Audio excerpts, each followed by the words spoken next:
Okay, I'm giving you a 2-in-1 video again. Raw and TLC 2010. Now, let me explain something about both these things. If you only want to watch my Raw review, I'll tell you when my Raw review's over, and for the viewers that only want to watch that, I'll just tell them to leave. But if you want to watch both, then stay. That's fine with me. So let's get to work. So Raw, let me tell you something about Raw. This Raw happened on 12/10/12, by the way. It's not that I didn't enjoy it, it's just I was tired. Because I watched the TNA pay-per-view, I stayed up till 12 because it usually takes me an hour to go to sleep after all the soda I've had. Then I had to go to school, get up at 6. Then at Raw, I was just tired. I was tired. So I really couldn't really get into Raw, but there were some good things. Like, we start off and tell you what's going to happen by telling you all the events that happened last week. Then we got a Dolph Ziggler promo. He actually says, Mom, I'm on top of the world, and that John Cena, is, cashed in Money in the Bank and failed, and he's had so many chances but failed after that. And the same thing's gonna happen this Sunday. Sheamus comes out. He says that, Ziggler also says they'll cash it in on Big Show. Sheamus comes out and says that you won't be cashing it in on Big Show because you'll be cashing it in, I'll be going to be the world champion. Then he says that John Cena will be the world champion. It could be me and Cena for the world championship. Big Show comes out and says blah, blah, blah, blah, blah. That's all just about the bullshit. Sheamus, you're shit, and you've always will be shit. No, he didn't say that because it's PG, but you know what? That's what I would have said. But he says that he's going to beat Sheamus with the chair, and he's wondering whether he should beat the skin off Sheamus or just knock him out. Then he says Sheamus says that since he can't touch Big Show, he just tips off the ladder, and he goes balls first into the ladder, and that hurts his knee. Vince McMahon's backstage, and he comes out. Then we get Wade Barrett versus R-Truth with Kofi Kingston and Antonio Cesaro on commentary. I'm going to tell you something right now. Before that happens, Wade Barrett's in the win. Vince McMahon comes out, has Vicky come out and make a match between Dolph and Sheamus, and he forces Vicky to make a match between herself and AJ Lee. Then we get the match between Barrett and Truth. It was a match. It didn't mean it. Well, it sort of meant something, but it wasn't really anything special. Truth wins off a roll-up. Kofi attacks Barrett with a crossbody afterwards. That's all that happened. We get the WWE app ad. AJ Lee's backstage. She's happy she gets a match with Vicky Guerrero. She's telling everybody backstage. She goes to tell Cena, but he's in the men's locker room. I don't forget who he was with. So then AJ just takes AJ out. And he's like, sorry. Then we get the Primetime Players versus Primo and Epico versus the Usos versus Team World Scholars in an elimination tag team match, and the winners face Rey Mysterio and Sin Cara in a #1 contenders table match at TLC this Sunday. Good match. I would like to do a tag team match, really utilizing the tag teams. Epico and Primo get eliminated first after the Superfly Splash by one of the Usos, and then the same thing happens with the Primetime Players. Then World Scholars kind of take control a little bit. Then the Usos take control, and then the Usos go for the splash. Cody Rhodes. Cody Rhodes gets the knees up and hits the crossroads on one of the Usos, and Team World Scholars win. But Cody Rhodes is back, and he has a mustache now, and you can crowd chant it, Cody's mustache. Cody's mustache. So that really gets Cody Rhodes over. I want Cody Rhodes to maybe stick with a mustache, but I don't think he's going to have to. They're going to want him to shave it off because it kind of embarrasses him in a way. And then we get Alicia Fox versus Eve Torres. I forgot about this match actually happened until I just read this note, so I don't even know what happened. CM Punk promo. He comes out and says that Ryback's injured him, that he's still going to be WWE champion. Paul Heyman says that unlike CM Punk, he didn't use, unlike The Rock, he didn't use a stunt double in a movie. Then he says that And Royal Rumble, CM Punk's going to beat The Rock, and CM Punk said he's going to be there Sunday to watch Ryback get destroyed in the TLC match. Let me get... And then it shows the Vince McMahon and Vicky promo again. We get a tribute to the Troops ad. We get Sheamus versus Dolph Ziggler. Awesome match. I don't really remember the match that well because I didn't see it. Only saw it once, but I remember the match was good. Ziggler ends up coming in with the chair, hitting Sheamus with a chair, causing a disqualification. Goes to hit him again, and then the chair gets roll kicked, but Ziggler gets away. And then we get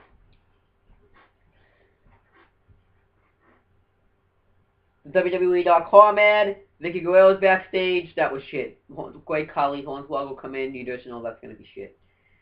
Then it shows the Shield's attack on the Team Hell No on SmackDown.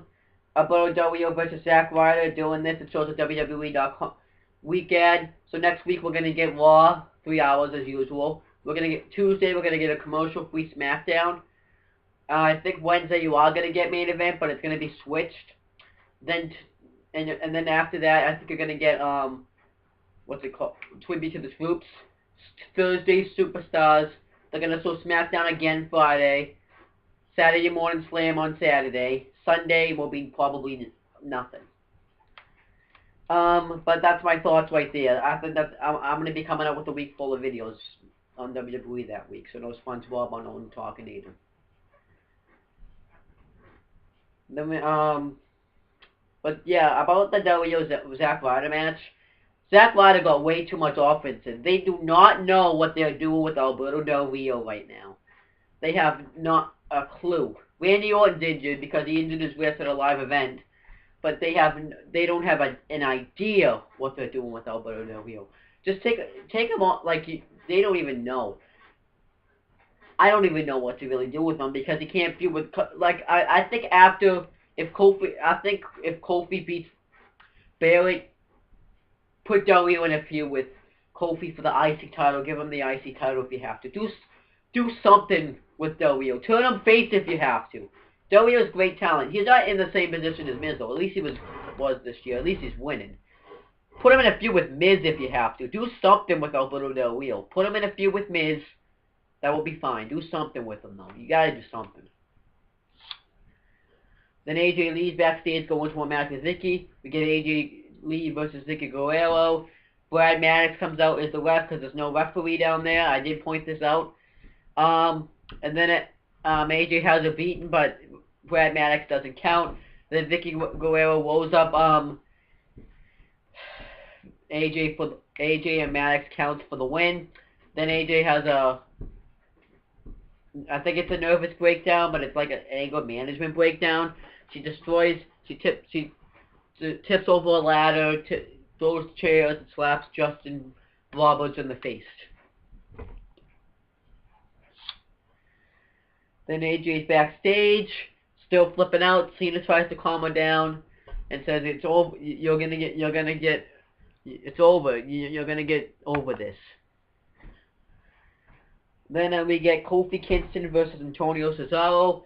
This was really at the point when I was starting to fall asleep. So I don't really remember the match that well. I remember that Antonio Cesaro gave Kofi an uppercut to the back of the head. Kofi gave him a crossbody while Cesaro was on his back. Kofi did the comeback. Cesaro took the control, probably did that gut punch throw. Kofi went for a crossbody, gets caught into a knee slam, and then he gets the neutralizers, and Cesaro wins. So I think Barrett's winning at the pay-per-view, and Cesaro's winning at the pay-per-view. That's what I'm guessing. Then we get Miz TV with Team World Scholars. They Miz makes fun of Cody's mustache, and he asks Damian Sandow, things like, why didn't Damian Sandow come visit you when you were injured? Why didn't Damian Sandow's been saying things that he's going to outshine people, and then Cody Rhodes said he's going to surprise people, and I think he's definitely surprised people. I expected him to be the wink link when he broke up with Ted DiBiase Jr. But no, Cody Rhodes just looked strong. Ted DiBiase Jr., I don't know what's going on with him. He's a good wrestler too. Put Ted DiBiase Jr. in a feud with someone. Ted DiBiase Jr. Put him in a feud with someone. John Cena's backstage, and AJ wants to go to his accompany him to a match, but he rejects her. Not because he doesn't want to get hurt. I think he's losing interest in AJ, so I think they could do that with something. Finally end this angle.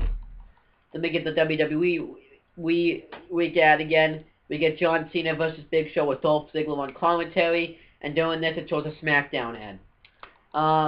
That was fine. Whatever. I forget that match too.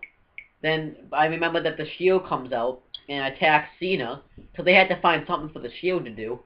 Then Team Hell No comes out, makes the save. Cena brawls with them, but then Ziggler attacks Cena. Ryback comes out, throws a ladder at the Shield. Anyway, Big Show I think gets back up, and Sheamus comes out and brawls with Ziggler. Ryback comes out, throws a ladder at the Shield, starts brawling with them. Cena puts Big Show through a table. Then Ryback just fights everybody off, and it ends with Ryback saying, "Feed me more." That's it. That's not really it, but that's really it for Raw. It wasn't a bad Raw. I was just tired. I'm not saying it was bad. I just was tired. It's hard to enjoy something when you're tired. But that's just the way it is. I'm not going to be tired watching main event tonight, though, so that's fine. So yeah, now you guys can click off this video now. I'm going to say I'm going to say those famous lines. Follow me on Twitter. Probably should have said that after I said to subscribe to Wrestling Fortune 44. Like the videos, comment on the videos, add them to your favorites. Add me as a friend on Facebook so I can invite you to like Wrestling Fortune 44 page on Facebook. Subscribe to CM Brothers. Like the videos, comment on the videos, favorite the videos. Follow Adam on Twitter add Adam as a friend on Facebook so me and him can invite you to like CM Brothers on Facebook. Subscribe to Owen the Talkinator. Like the videos, favorite the videos, comment on the videos. What's after that? Oh, you can also like that on Facebook when I invite you to. That's it for that. Oh wait, I can't end the video yet because there's a TLC 2010. Hopefully you guys are still here. I think you guys are still here though. I have faith in you guys. So let's get to 2010. By the way, for the commentators of Raw, it was Michael Cole and Joey the Kid Lawler. I forgot to say that. So let's get to TLC 2010.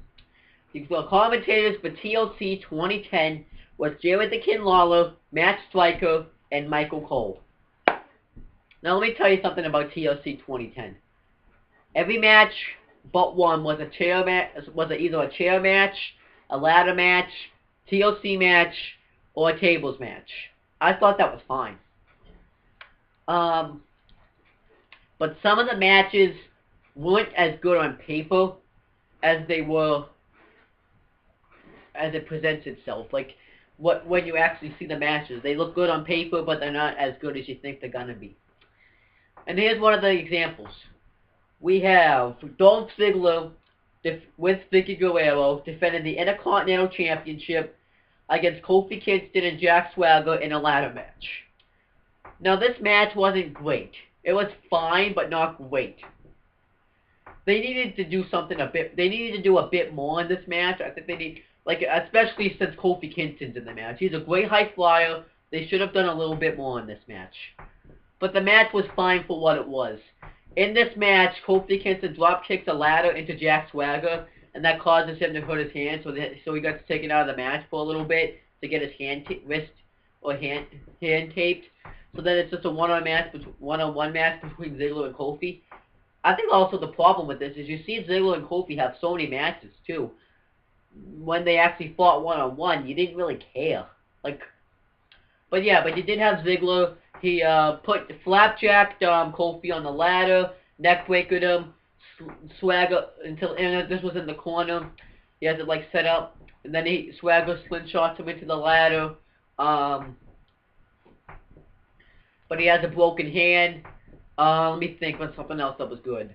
Kofi Kingston doing a drop kick through the ladder. Dolph Ziggler clotheslining himself and Kofi over the top rope. And then eventually Swagger tries to put the ankle lock on Kofi. But Ziggler uses them to get up there to get the Intercontinental Championship. But he fails. Ziggler puts a sleeper hold on him. Swagger gets up. Well, Kofi knocks Swagger off. Kofi Kingston's about to win the title. Swagger comes up. They fight over the championship. Then the title falls, and Dolph Ziggler, but none of them have the title. It's like it rolls underneath the ladder. Dolph Ziggler wakes up just in time and grabs the championship and maintains the Intercontinental Championship. So I thought that was absolutely fine. That was actually genius. I actually like that ending to that match. You see, you don't need, like, the match wasn't great, but the ending was phenomenal, I actually think. So there was a smart way to end the match. You have Ziggler drop the title, and Ziggler gets possession of it. That was fine. Absolutely fine.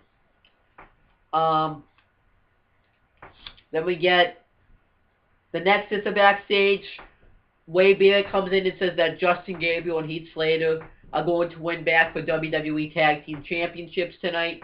And he says that after 6 months, Wade Barrett's finally gonna take out John Cena. That's pretty much all he said right there. And then we get Lay Cool versus Beth Phoenix and Natalya in a tables match. Now this doesn't look good on paper though. This is the only match that did not look good on paper, but was great when it actually happened. I actually thought this was great. I was like, oh, this is gonna be shit, but it was a great match. It starts out with them brawling around, so it starts out kind of slow, but then Michelle McCool tosses Beth Phoenix outside the ring, and she falls outside the ring, but her head bounces back like her neck snaps. And this happens twice. She falls off the ring post too. And they went for a ton of table spots. Gorilla Press Slam between Michelle McCool and when Beth Phoenix tried to, and Natalya tried to do it to Layla, and Michelle McCool puts it outside the ring. And then they try to then Natalya puts the double sharpshooter on Lay Cool. But then Beth Phoenix says you have to put them to the table. They celebrate. They start stomping away. Natalya, they set up a table, and it's like one of those special tables with Michelle McCool and Layla, but they're like witches on that table. So they try to double superplex Natalya off the top rope, turnbuckle through the table, but Natalya pushes them off, and they land on the table, but the table didn't break, and I think it was supposed to break in storyline, but it didn't break. And Natalya improvised. She improvised, and she did a splash, and the table broke. Good job. I think that it wasn't a better ending than what it was supposed to be, so I thought that was fine. So that's pretty much it for that right there. A good match right there, with Natalya and Beth Phoenix winning. Then we get a WWE TakeOver weekend. It was like a Raw on Monday, a live SmackDown on Friday. I think Tribute to the Troops was on Wednesday. I forget the rest because it was in 2010. I don't really remember much from 2010. Sorry. But then we get Kane backstage. He says that Christmas was a bad time of year. It was lonely. It was dark. The kids all got presents, but he got nothing. Then he says that this year's the same, but this year he actually gets presents. He gets tables, he gets ladders, he gets chairs, and he tells Edge, Ray, and Del Rio that he's gonna use those weapons like the kids use those toys. Then he tears up the set backstage. I thought that was funny. Let me get Vladimir Kozlov and Santino Marella defending the WWE Tag Team Championships against Heath Slater and Justin Gabriel, with Michael McGillicuddy and Husky Harris at ringside. Yeah, this wasn't really good. Santino cut the promo, kind of burying the Nexus by calling them the Lexus. It kind of ruins TLC by saying it's total legal Cobra. It was just shit. Santino is a piece of shit. He still is a piece of shit. The match wasn't just there though. It was like a thrown together match, but at least they had the rematch. They had a rematch clause after Cena had cost them in the tag team titles, but it wasn't good. Like they could have done a different tag title match. They should have kept it on the Nexus. Why did Santino call him the Lexus either? Did they honestly think that was funny? Like they could be like, they could say, oh, but Santino doesn't know the name. They said the name a million times. The Nexus have been around a long time. It's not the Lexus, it's the Nexus. That's a problem. But eventually Santino tries to go for the Cobra, and Husky and Michael McGillicuddy chop blocks his leg, but gets caught when Husky distracts the referee, but he caught him. So then Vladimir tries to come. They all beat them down. Wade Barrett comes down with a chair and beats both Vladimir Kozlov and Santino with the chair to set up Cena, to build a little bit more to Cena and Barrett at TLC. Then we get a Please Don't Try This at Home ad. We get a SmackDown vs. Raw 2011 ad. That was fine. It actually showed Trent Barretto in the advertisement. He wasn't in the game, unless he's the DLC in that game, but I'm not exactly sure. The DLC stuff's probably gone from that game now, though. Then it shows what happened in the tag team title match that I just talked about. Then we get Sheamus versus John Morrison in a ladder match, and the winner becomes the #1 contender to the WWE Championship. That was great. That is awesome. Sheamus and Morrison, I'm going to admit that it was like a filler feud, but it gave Morrison a push, but it also gave Sheamus something to do. But I think right after King of the Ring, Sheamus won. I remember Sheamus had his coronation. I remember exactly what happened. I was expecting Triple H to come out and give Sheamus a beatdown, set up a match between them at TLC, but that's not what happened. What happened was, it was Morrison. He just continued his feud with Morrison. I was a little let down. Not that I didn't like Morrison, but I was like, oh, I want Triple H. I was looking, like there was so many points I think Triple H was supposed to come back. He was supposed to come back at SummerSlam when Sheamus went against Randy Orton for the WWE Championship. But that didn't happen either, because I guess he wasn't like 100% enough yet.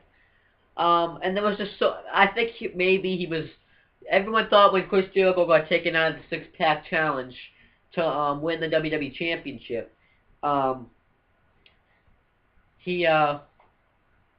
Triple H was going to fill that spot back, but that's not what happened either.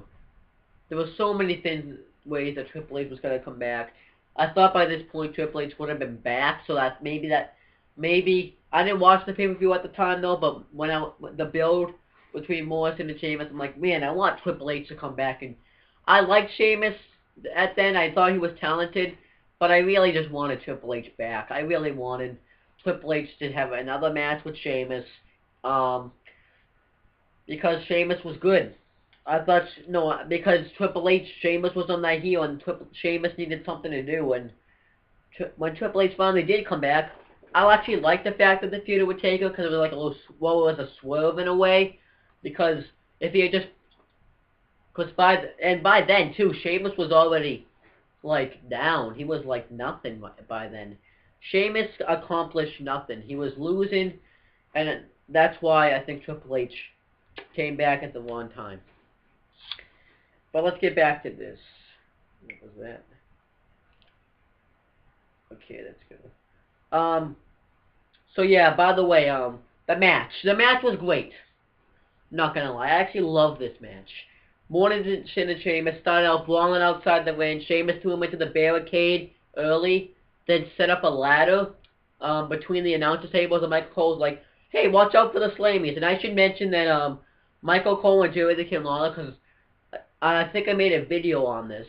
Michael Cole cost Jerry the King Lawler a WWE Championship match against The Miz and TLC, and they would bring that back to little points of a match. Like every time, like Vicky Guerrero, oh, I forgot to mention, like when Vicky Guerrero climbed up the ladder to try to help Dolph Ziggler retain his championship.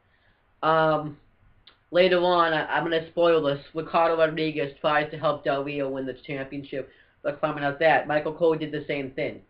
And when Morrison's like, why did you spoil Sheamus's moment? It kind of reminds me of somebody else who did that. Yeah, it reminds me of someone who ruined someone's title match. So that they would bring that back up at some points, and that was to, I guess, build up the match they had later that year at WrestleMania.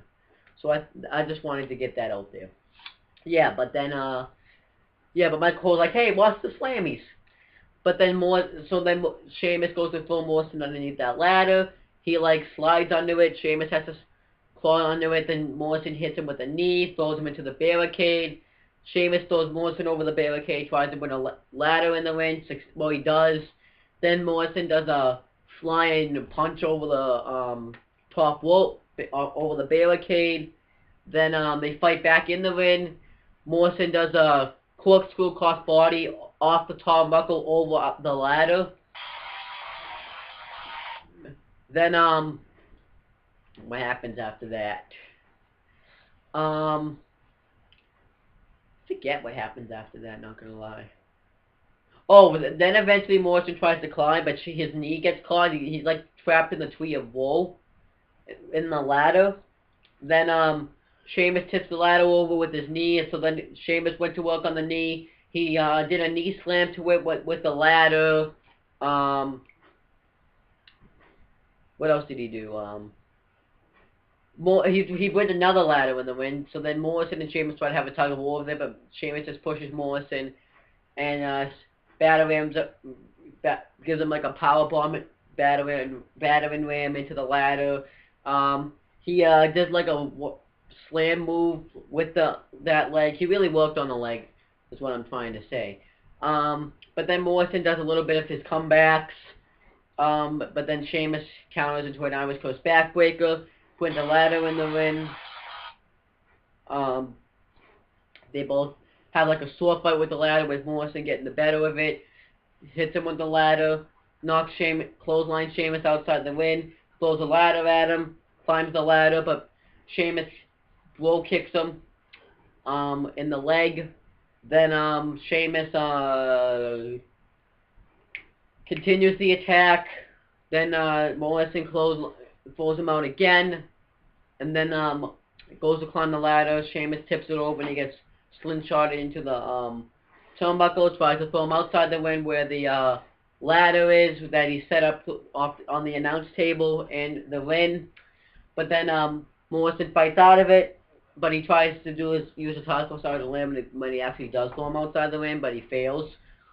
Sheamus is trying to climb the ladder, but Morrison and Sheamus are fighting on the ladder. The ladder tips over. Sheamus goes through the ladder, and Morrison just lands outside the ring. Then they get back in the ring, and Morrison tries to climb the ladder again. Sheamus tips it over. Hold on 1 second. This is obviously important. Hello? Hi. I'm making a YouTube video right now. Huh? Yeah.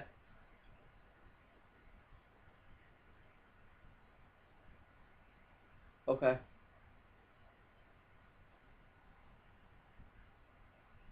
Okay. I won't be. Bye-bye. Bye.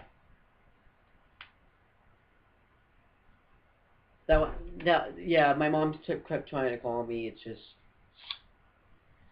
But anyways, Sheamus, oh yeah, but Sheamus goes to tip the ladder over, but Morrison knees him in the face and knocks out Sheamus and wins the match. And that was fine. Gives Morrison a little bit of that main event push that he was going for to go against whoever the WWE champion is going to be at that time. Let's see what happened after that. After that, it shows a legendary knucklehead ad, so to get people to buy those things for Christmas. Then the Miz gets interviewed, and he says that he's going to beat Randy Orton and put him through a table to show that he can be WWE champion. I think, yeah. Then Wade Barrett and Husky Harris are backstage. They're walking back to the locker room. They find Heath Slater, Justin Gabriel, and Michael McGillicuddy, David Otunga's not there because he had been attacked by Cena with the chair on Raw. And, Cena, and, they find him laid out, so he tells Husky Harris to lock the door, so he does. Then we get The Miz defending the WWE Championship. Well, The Miz with Alex Riley defending the WWE Championship against Randy Orton in a tables match. This was a match that wasn't great. Because this is also a match that looked good on paper, but not really, like, it wasn't bad, but it wasn't great either. It was meh. This match was meh.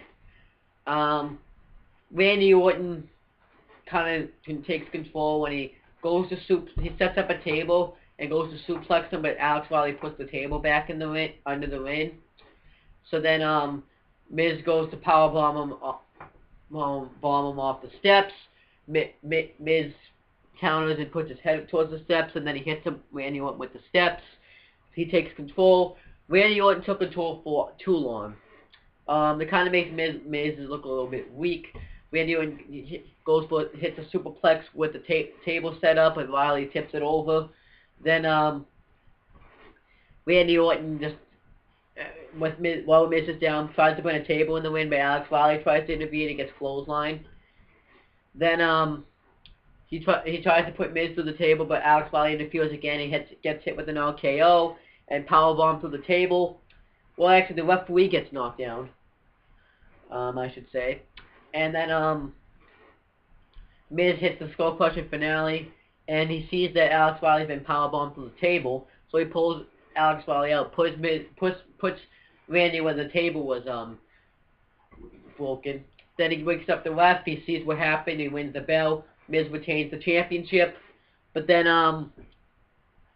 the referee sees what happens in the replay, so he reverses the decision and restarts the match. Randy Orton beats him up, throws him into the barricade twice and clotheslines him. Throws Miz into the post, puts him in the ring. Then Miz throws Alex Riley into Randy Orton, and he goes through off the ring apron through the table, and then Miz retains the championship for the second time. So I thought that was fine, I guess. Kind of made Miz look a little bit too weak. Too desperate, actually, I should say. Then we get a Royal Rumble 2011 ad. We get Rosa Mendes and Alberto Del Rio backstage. They said stuff in Spanish I didn't understand. I thought the website I was watching on was in Spanish. Then, Randy Orton, Edge comes up and says that he's going to beat Del Rio for the championship, and, he's going to win the world title for the 10th time. And Del Rio says, you think you know me, but you don't. So then we get, Kane defending the World Heavyweight Championship against Rey Mysterio, Alberto Del Rio, and Edge in a TLC match. Awesome. Match of the night. Well, actually, it was the match of the night. Morrison and Sheamus almost beat this match, because that was their second match of the night. Favorite match of the night. This match was absolutely awesome. We had, Rey Mysterio... he did a senton with the ladder assist, but it didn't look as good as it should have. He also, Del Rio also Kane also put him onto the ladder with the corner. Kane actually goes to set up a table, but it's one of the runs breaks, so he has to set it up over the announce table. I don't think that was supposed to happen. Then, Edge gets thrown over the crowd. Then, eventually, Edge and Rey work together to take out Kane. And Edge goes off the ladder and splashes Kane while Rey's still holding him. And Rey Mysterio goes to get the title, but fails after Del Rio stops him. Then, Rey hits a 619 on Del Rio. Edge spears Rey, which looks awesome. Then, he tries to get the title. I think Kane stopped him. Then Kane starts to take control. He fights them all up on the stage, hits him with chairs, goes to hit Edge with the chair, but then he gets a jumping DDT on the stage. Del Rio kicks him in the head, then Edge spears him. Then Rey is on like one of the table arena setups, and he launches into him and does a Cena senton on the Kane. Then then Ray goes back to the ring to try to get the ladder. Del Rio stops him again. I think Edge and him are in the 619 position. He 619's Del Rio, and then he 619's Edge, but he stops him with the chair. So then he hurts his knees. Then Mercado Rodriguez, like I said before, tried to get the title to help Del Rio, but Kane comes in and chokeslams him. He chokeslams Edge through a table. He gets a 619 from Ray. Ray goes to get the title, but gets stopped, and he gets the cross arm breaker from Del Rio. But he goes to get the title. Ray throws him off, and Del Rio lands through a table outside the ring. Then Kane stops him, but when Ray did a springboard off a ladder onto him, but catches him into a tombstone. Then Edge hits Kane with a chair when he's getting his title and spears him through the table that was set up at the announcer table, and Edge gets the win and wins the title. So I thought that was fine because Edge hadn't held the championship in a while, so that's fine. Then we get the WWE Takeover ad again. Cody Rhodes comes out and cuts a promo on how people need to look more handsomer, that there's too much fat on their neck. So I thought that was great. So then Big Show comes out dressed as Santa Claus, and he throws the stuff, and Cody Rhodes is like, "What are you doing out here, Big Show?" And he's like, "I'm Santa Claus." And then Big Show goes, "I'm Santa Claus, not Big Show." So then Cody says it's undashing that you're running around in your underwear and the knucklehead, and you have sausage fingers, and then Big Show just takes his clothes off. So I think Cody Rhodes looked great in that segment. I just don't really remember it because it's just kind of nothing.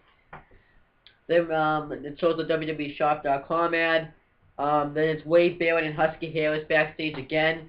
Wade Barrett's going to his match with John Cena, and then Cena, when he tells Husky Harris to be on the lookout for Cena. Cena hits Husky Harris when he goes to walk through the door and tells Wade Barrett that he'll see him out there. We get Wade Barrett versus John Cena in a chairs match.